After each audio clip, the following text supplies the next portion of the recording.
Hana pushed the small shopping cart through the narrow aisles of Market Level 7. The wheels made a soft, squeaking sound on the metal floor. She moved slowly, checking each item's price twice before putting it in her cart. Her son Minho walked beside her, his small hand gripping the edge of the cart.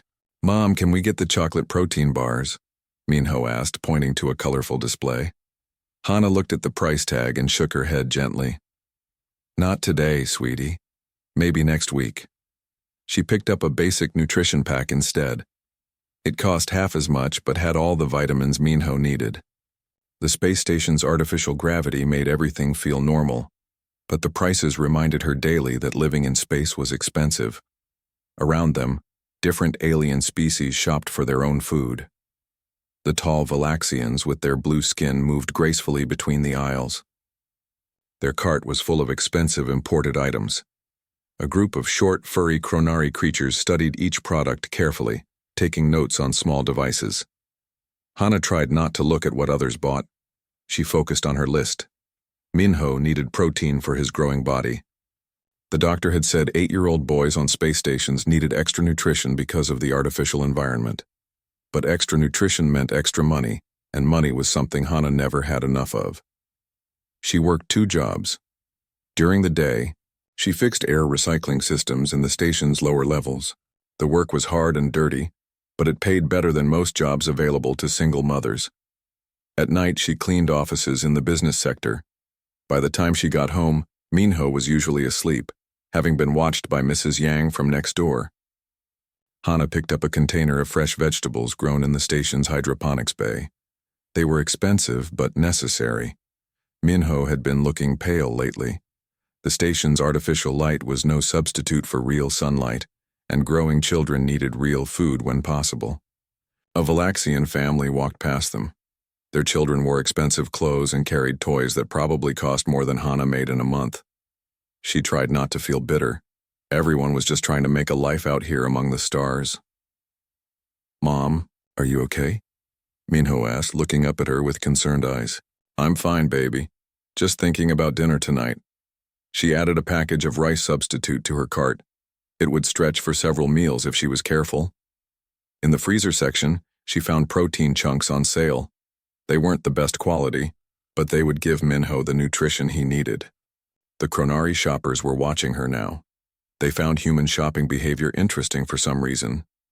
Their species made all decisions based on complex calculations, so watching humans make choices based on feelings and family needs fascinated them. Hana had learned to ignore their stares. She checked her payment card balance on a small screen near the dairy section. Her heart sank. The amount was lower than she expected. Her latest paycheck from the maintenance department was late again. The station's bureaucracy moved slowly, especially when it came to paying workers. Hana looked at her cart and then at Minho. He was reading the ingredients on a cereal box, trying to sound out the difficult words. He was so smart and curious about everything. She wanted to give him the world, but she could barely give him proper meals. She removed the fresh vegetables and put them back. Then she took out the protein chunks and replaced them with a cheaper option. Minho didn't notice, too busy looking at the alien writing on various packages. "Look, Mom, this one has pictures of 3 different moons on it. That's where this food comes from." Hana smiled despite her worry. "That's very good reading, Minho." They moved to the checkout area. Several lines of customers waited with their purchases. The Valaxian family was in front of them, their cart overflowing with expensive items. Behind them, a group of Threnody merchants discussed business in their musical language. Hana chose the shortest line. The cashier was a young human man with kind eyes. His name tag said June. He looked tired, probably working long shifts like everyone else on the station. The Valaxian family finished their purchase and moved away. Hana pushed her cart forward and began placing items on the conveyor belt. Each item made a soft beep as June scanned it. "Finding everything okay today?" June asked politely. "Yes, thank you," Hana replied. She watched the total climb on the screen. Even with her careful choices, the amount was higher than she had hoped. Food prices had gone up again last week. The station administration blamed increased shipping costs from Earth. Minho stood beside her, patient and quiet. He had learned not to ask for extras when they shopped. At 8 years old, he already understood that money was tight. This made Hana both proud and sad. "Your total is 87 credits," June said. Hana inserted her payment card and held her breath. The machine made several sounds, then displayed a message she dreaded. "Insufficient funds." Her cheeks turned red with embarrassment. Around them, other customers began to notice the delay. The Chronari shoppers pulled out their recording devices, curious about this human behavior. "I'm sorry," Hana said quietly. "Let me remove some items." She started taking things from her bags and putting them back on the counter. The protein substitute went first, then the rice, then the milk powder for Minho's morning drinks. Minho watched with wide eyes. "Mom?" "It's okay, sweetie. We just need to buy less today." The customers behind them shifted impatiently. A Valaxian woman made clicking sounds with her tongue, expressing annoyance in her species way. The Chronari continued recording, fascinated by what they saw as economic behavioral adaptation under stress. Hana kept removing items, trying to calculate what she could afford. Her hands shook slightly as she worked. This was always the worst part of shopping, having to choose between basic necessities because there wasn't enough money for both. June watched quietly, his expression thoughtful. Behind the growing line of customers, conversations in multiple languages filled the air. The universal language of shopping frustration needed no translation. Finally, Hana had removed enough items to match her available funds. The remaining groceries looked small and sad in the bag. It would be a thin week for meals, but they would manage. They always did. She looked down at Minho, who was trying to be brave but looked disappointed. At 8 years old, he shouldn't have to worry about whether there would be enough food at home. June had been working at the market level 7 checkout for 2 years. In that time, he had seen many difficult moments. Single parents counting credits, elderly people choosing between medicine and food, young families stretching their budgets until they snapped. But something about this moment felt different. He watched Hana carefully place items back on the counter.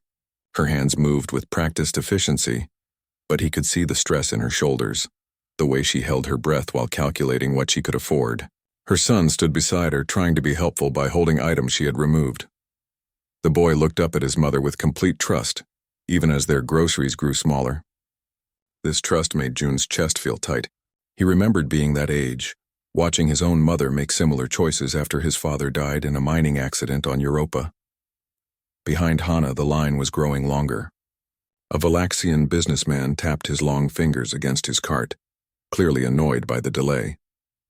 2 Chronari merchants continued recording the scene on their small devices, whispering to each other in their clicking language about human resource allocation failures. June made a decision that surprised even himself. "Excuse me," he said quietly to Hana. "There's been a mistake with our system today. Some prices were charged incorrectly. Let me fix that for you." His fingers moved quickly across the checkout screen, entering his employee code. Then he reached into his pocket and pulled out his own payment card. Hana looked confused. "What do you mean?" "Computer error," June said simply, scanning the items she had removed and putting them back in her bag.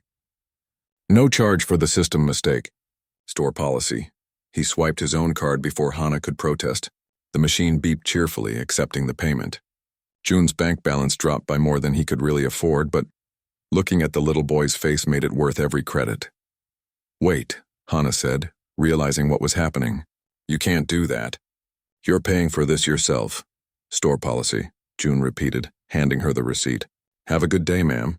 But Hana didn't move. She stared at him with wide eyes. "Why would you do this? You don't even know me." June paused in his work. Behind Hana, the customers were listening now instead of complaining. The Chronari had stopped their recordings and were leaning forward, clearly puzzled by this turn of events. "My grandmother raised me after my parents died," June said, continuing to bag the groceries. "She always told me that kindness is the only currency that multiplies when you spend it. The more you give away, the richer the world becomes." The Valaxian businessman behind them made a sound of confusion.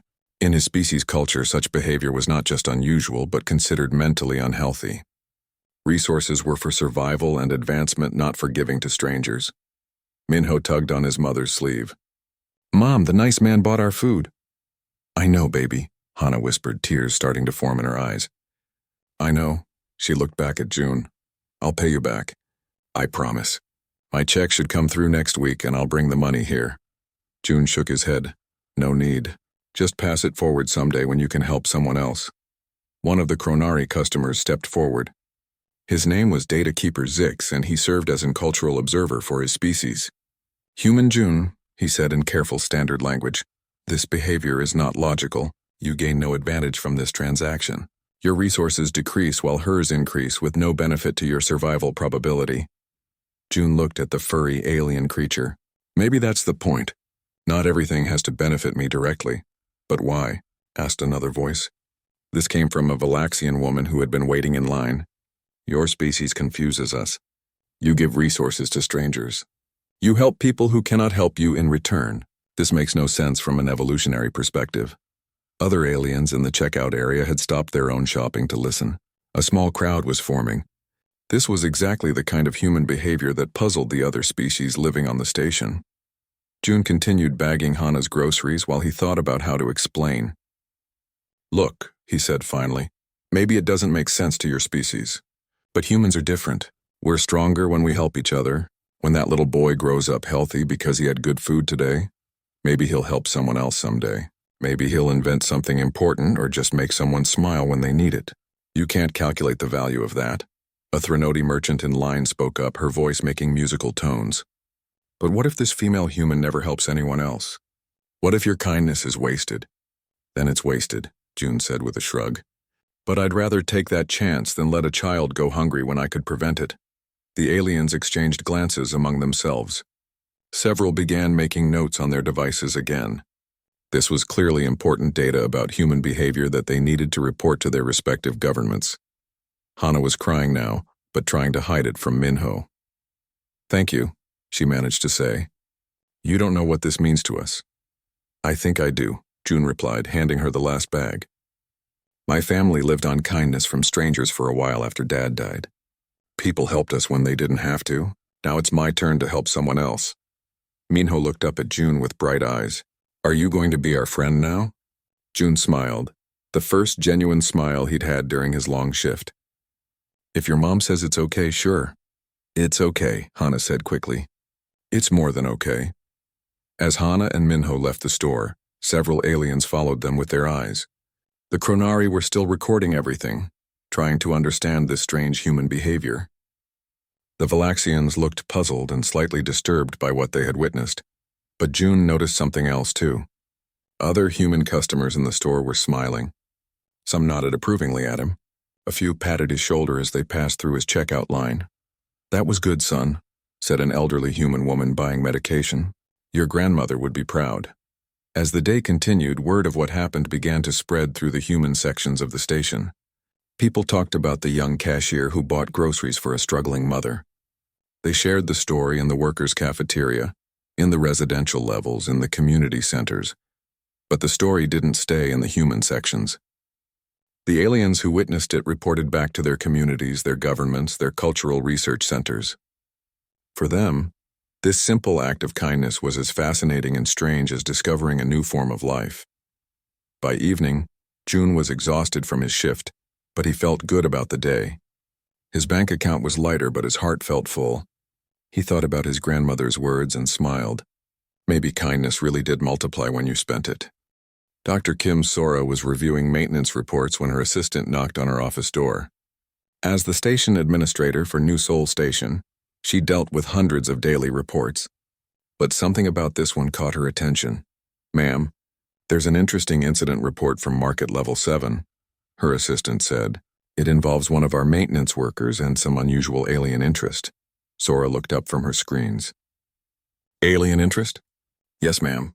Several species have been asking questions about a human interaction they witnessed yesterday. The Kronari delegation has requested a formal meeting to discuss what they call human resource redistribution behaviors." Sora read the report quickly.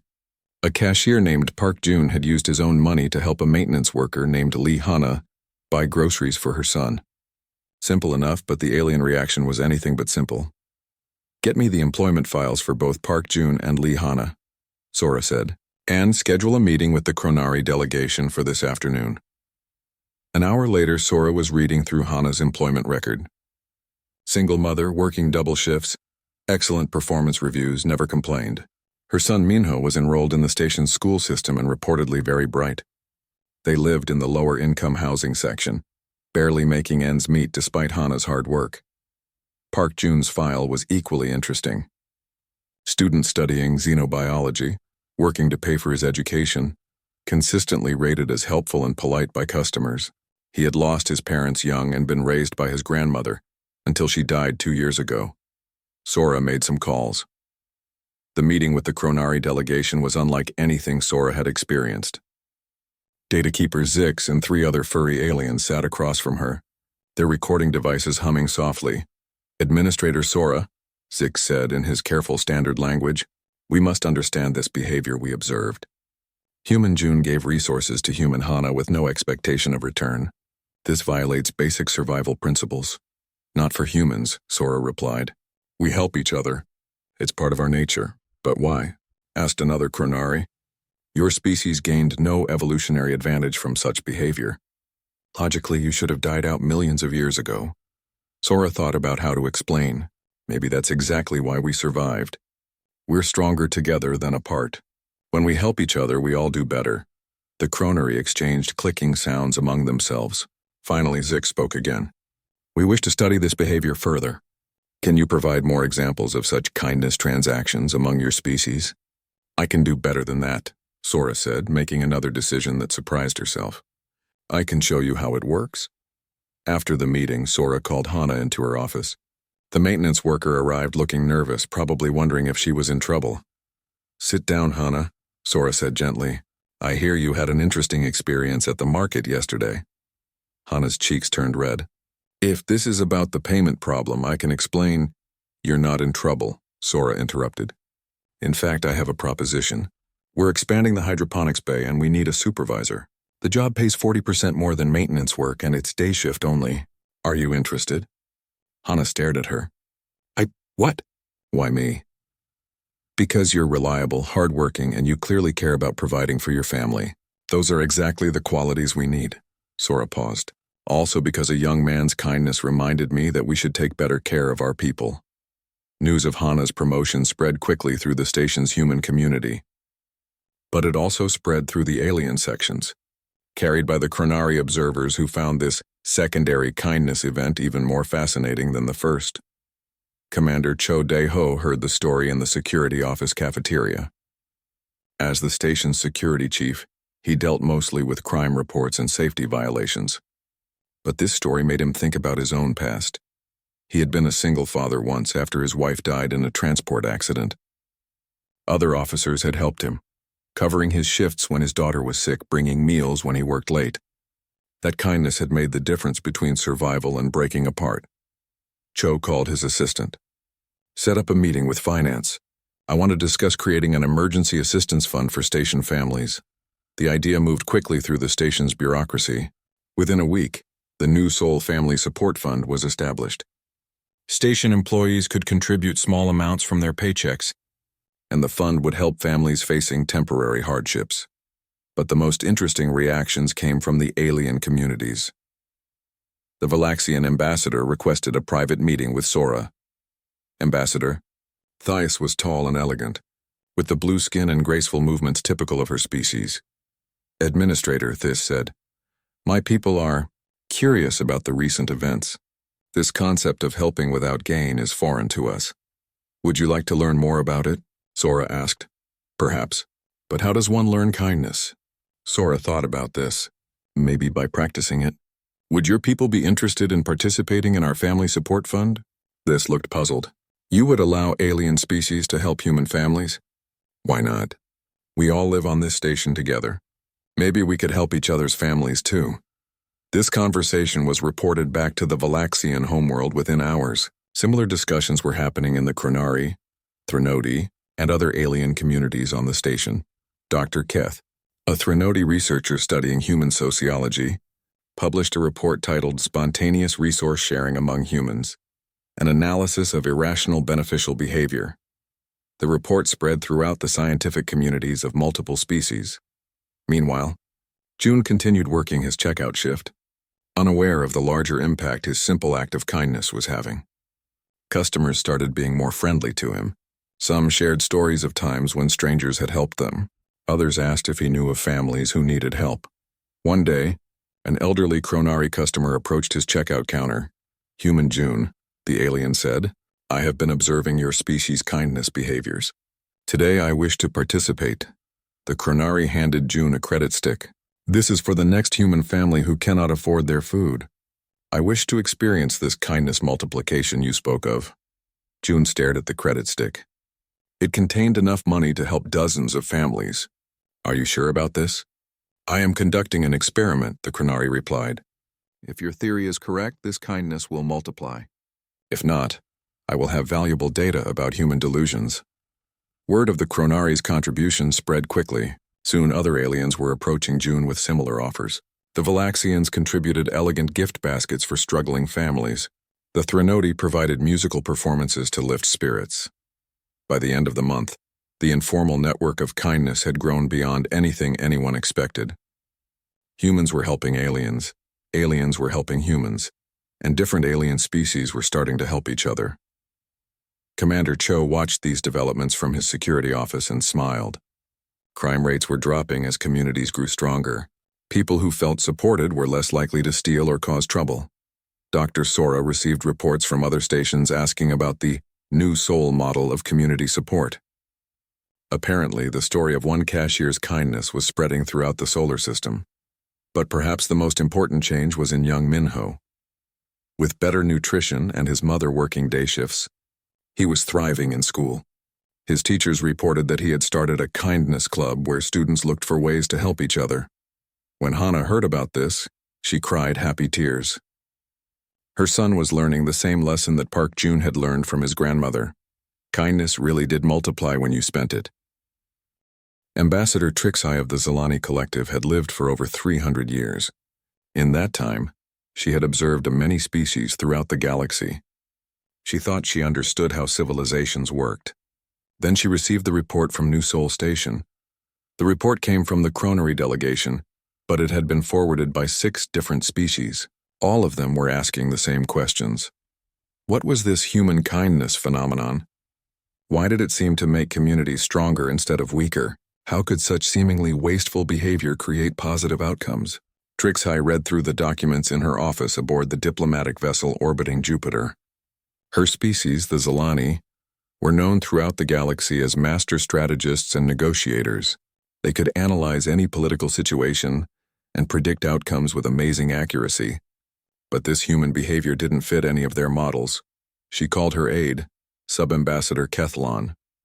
"Schedule a visit to New Sol Station. I need to see this kindness behavior myself." "Ambassador, the station is primarily inhabited by humans and their trading partners. It's not a major diplomatic location. Perhaps that's exactly why I need to go there." 2 days later, Trixie's shuttle docked at New Sol Station. She was accompanied by a small team of observers, including representatives from the Galactic Council's Behavioral Research Division. Their first stop was Market Level 7, where the original incident had taken place. Trixie observed quietly as June worked his checkout shift. She watched him interact with customers, both human and alien. His behavior was consistently helpful and friendly, but nothing seemed unusual. Then a Chronari family approached his checkout with a cart full of food. When their payment card was declined, Trixie expected to see the standard procedure: items removed, embarrassment, eventual resolution, or departure. Instead, June quietly used his own card to cover the difference, just like he had done with Hana weeks earlier. But what happened next surprised Trixie even more. A Valaxian customer in line immediately offered to reimburse June. When June politely declined, the Valaxian purchased an extra food package and handed it to the Chronari family. "For your children," the Valaxian said in careful standard language, "to help them grow strong." Trixie watched this interaction with growing amazement. These behaviors were spreading between species. The Valaxians, normally concerned only with their own advancement, We're learning to help others. She approached June after his shift ended. I am Ambassador Trixhai of the Zelani Collective. May I speak with you? June looked surprised but nodded. Of course, Ambassador. Though I'm not sure what I can tell you that would interest the Galactic Council. They sat in the station's main dining area, surrounded by the quiet hum of conversation in a dozen different languages. I've been studying reports about your behavior, Trixhai said.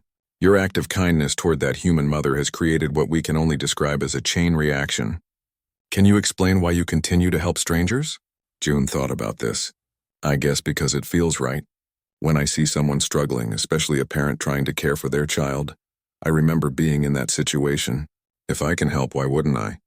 Because helping strangers weakens your own position, Trixhai replied. It reduces your resources and provides no strategic advantage. Maybe that's true in the short term, June said. But look around this station now. Crime is down. People are happier. The different species are working together instead of just tolerating each other. That makes life better for everyone, including me. Trixhai had to admit he had a point. Her preliminary observations showed remarkable improvements in station-wide cooperation and productivity.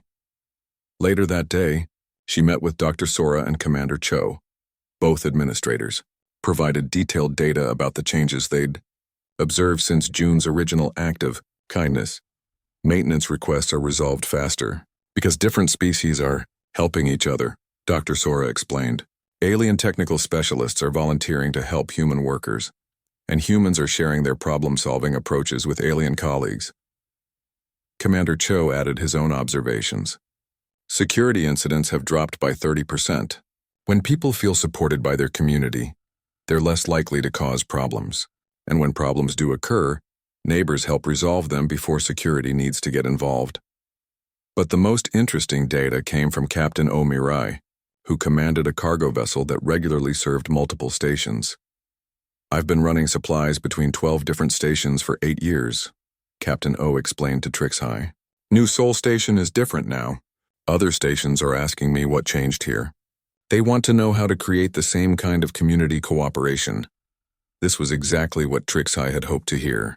She spent 3 more days on the station, documenting examples of interspecies cooperation that had grown from that first simple act of kindness. She watched Valaxian engineers teaching human children about advanced mathematics. She observed Chronari merchants sharing efficient organizing techniques with human shopkeepers. She saw Threnodi musicians performing free concerts for mixed audiences of humans and aliens. Most remarkably, she witnessed the first interspecies adoption on record. A human couple, friends of Hana's, had formally adopted a young Chronari, whose parents had died in a transport accident. The adoption had been arranged through the station's new family support fund. When Trixhai returned to the Galactic Council, she carried with her over 200 hours of recorded observations and detailed reports from multiple species. Her presentation to the Council was unlike anything they had heard before. Fellow representatives, she began, I have observed a form of social evolution that challenges our basic understanding of civilization development. The humans have developed what they call kindness, a behavior pattern that strengthens communities by encouraging individuals to help others without expectation of direct return. The council chamber, normally filled with the sounds of translation devices and whispered conversations, fell silent. Furthermore, Trixhai continued, this behavior appears to be contagious. Species that interact with humans are beginning to adopt similar patterns.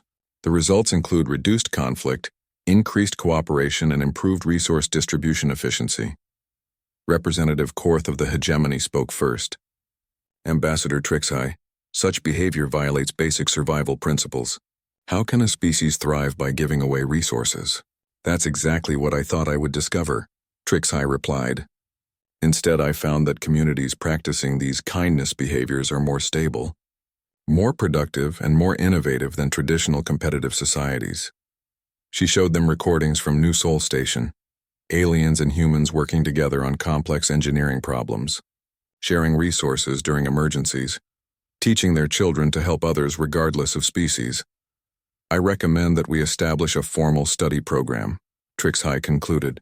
If humans have discovered a social behavior that makes civilizations stronger, We need to understand how it works and whether other species can learn to practice it. The debate that followed lasted for 3 days. Some council members argued that such behavior was a human weakness that would eventually cause their civilization to collapse.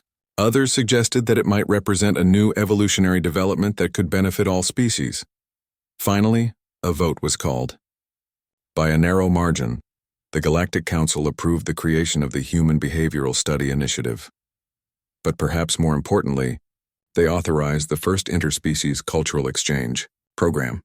Teams of researchers from different species would be sent to human colonies and stations to observe and learn about this kindness phenomenon.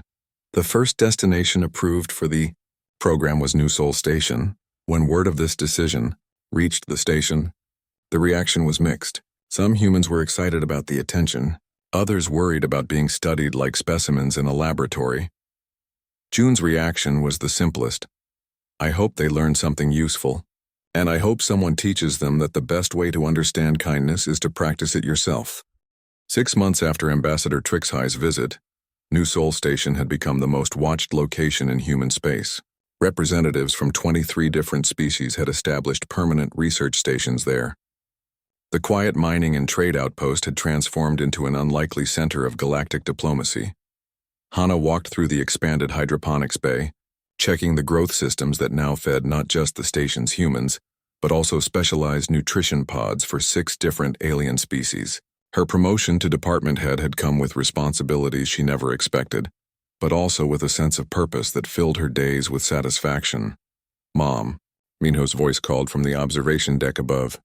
The Threnody delegation wants to know if we can grow their singing fruits here. Hana looked up at her son, now 9 years old and serving as an unofficial translator between the human children and young aliens visiting the station. His natural curiosity and kindness had made him popular with beings from dozens of worlds. Tell them we'll need soil samples from their homeworld, Hana called back, but we can probably make it work. She smiled as Minho ran off to relay the message in his careful mixture of standard and Threnody musical tones. His language skills had developed remarkably since the aliens began studying human kindness. Learning to communicate with different species had become as important as traditional subjects in the station's schools. In Market Level 7, June was training his replacement. The Interspecies Academy had finally accepted his application, offering him a full scholarship to study xenobiology and cultural integration. The scholarship had been funded jointly by the Galactic Council and several species governments who wanted to better understand human social behaviors. Remember, June told his trainee, a young woman named Yoon, it's not just about processing transactions. Sometimes people need help and sometimes you're the only one in a position to give it. Yoon nodded seriously. Over the past months, the store had established an official assistance fund, contributed to by customers from multiple species. What had started as June's personal kindness had become an institutional practice. At the checkout counter, a Valaxian family was purchasing supplies for a new human baby they had recently adopted through the Interspecies Family Program. The sight would have been impossible to imagine a year ago, but now it was simply part of life on New Sol Station. Dr. Sora stood in her expanded office, reviewing reports that came daily from across human space. The new Sol model had been implemented on 47 stations and colonies. Each location showed similar results: reduced conflict, increased cooperation, improved resource efficiency. But the reports from alien worlds were even more interesting. The Kronari home government had established kindness quotas for their citizens, though they still struggled to understand why the behavior worked. Kronari colonies that implemented assistance programs showed improved productivity and reduced social unrest. The Valaxian Consortium, traditionally focused on individual achievement, had begun experimenting with community support systems. Their early results were promising enough that they'd requested human advisors to help design more programs. Even the warlike hegemony had quietly begun studying human conflict resolution techniques, particularly focusing on how kindness could reduce tensions between competing groups. Sora's assistant entered with another stack of reports. Ma'am, we've got requests from 12 more species wanting to establish research stations here. Also, the Galactic Council wants to designate New Sol Station as the first official cultural integration site. Sora laughed. A year ago, we were a minor mining station. Now we're the center of galactic social research. Sometimes I wonder what Park Jun's grandmother would think about all this. In the station's community center, that same grandmother's teachings were being shared with beings from across the galaxy. A mixed group of human and alien children sat in a circle while their teacher, Mrs. Yang, explained the concept of kindness through stories and games. Kindness isn't about being weak, Mrs. Yang explained to her diverse audience of young humans, Chronari, Valaxians, and Threnodi. It's about being strong enough to help others when they need it. A young Chronari raised her furry paw. But Teacher Yang, my parents say kindness is inefficient. What do you think? Mrs. Yang asked gently. The Chronari child looked around at her mixed group of friends. I think having friends from different species makes me smarter. I learn things I couldn't learn alone. Maybe that's what kindness does too. Mrs. Yang smiled. That's very wise. Kindness helps us all learn and grow together. In the station's new diplomatic quarter, Ambassador Trixhai was completing her final report for the Galactic Council. After 6 months of intensive study, she finally understood what made human kindness so powerful. The key finding, she wrote, is that human kindness is not a weakness or inefficiency. It is an advanced social technology that allows rapid adaptation to changing conditions and efficient resource distribution during crises. Her report continued. Species that adopt kindness behaviors show improved problem-solving capabilities, increased innovation, and greater resilience during challenges. The behavior appears to create positive feedback loops that strengthen entire civilizations. But beyond the clinical analysis, Trixhai had experienced something personal during her time on New Sol Station. She had made friends, something her species rarely did with other beings. She had learned to care about individuals she would never see again.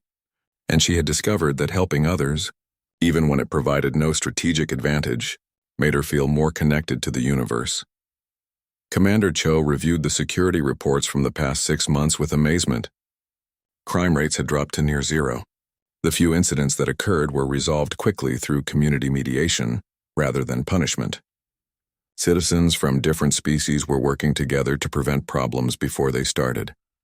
It's not just that people are being nicer, he explained to visiting security officials from other stations. It's that they're thinking differently. Instead of asking, how do I protect what's mine, they're asking, how do we make things better for everyone? The visiting officials took detailed notes. 17 human colonies had already requested Commander Cho's assistance in implementing similar community security programs. Captain Omirai docked her cargo ship at New Sol Station for what would be her last regular supply run. She had been promoted to head the new Kindness Route, a trade network connecting stations and colonies that had implemented the New Sol model. As she supervised the unloading of supplies, she watched alien and human workers collaborating with an efficiency that amazed the transport crews. Different species shared techniques and tools freely, resulting in faster, safer cargo handling. Captain, her first officer asked, do you really think this kindness thing will spread to the whole galaxy? Omirai looked around at the bustling docks, where beings from dozens of worlds worked together with obvious mutual respect. I think it already has, she replied. We're just watching it grow. That evening, the station held its weekly community celebration in the main plaza. Humans and aliens shared food, music, and stories. Children played games that mixed traditions from multiple worlds. Adults discussed innovations that combined different species' knowledge and approaches. Jun, preparing for his departure to the academy the next week, stood with Hana and Minho watching the celebration. Do you think your grandmother would be proud? Hana asked. Jun considered the question seriously. Around them, beings from dozens of worlds were laughing, learning, and helping each other. The simple act of buying groceries for a struggling mother had somehow grown into something that might change the galaxy. I think she'd be amazed, he said finally, but not surprised. She always said kindness was powerful. I just never imagined it could be this powerful. Minho looked up at his 2 adult friends. Will you teach the other students about kindness when you go to school, Jun? I'll try, Jun replied. But I think the best way to teach kindness is just to practice it. Other people learn by watching and experiencing it themselves. As the celebration continued around them, none of them could have predicted that this moment was being broadcast live to research stations throughout the galaxy. The simple gathering was being studied, analyzed, and admired by civilizations that were just beginning to understand that humanity's greatest strength wasn't their technology or their military might. It was their capacity to care about each other and to extend that caring to anyone who needed it. Regardless of species or origin, the galaxy was learning to be kind, one person at a time, and it all started with a young man who remembered his grandmother's wisdom about kindness being the only currency that multiplied when you spent it.